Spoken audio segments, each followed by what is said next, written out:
How to turn off private account on Instagram. Hey everyone, welcome back to our channel. In today's video I will guide you on how you can turn off private account on Instagram, so make sure to watch the video till the very end.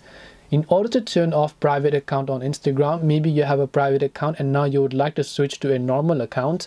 Open the Instagram application.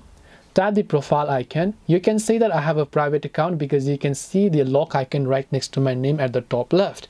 So to switch to a normal account, tap the three lines option from the top right, and then you'll find one of the options that says account privacy. So from here, make sure to tap the account privacy option and then just turn off the toggle next to private account.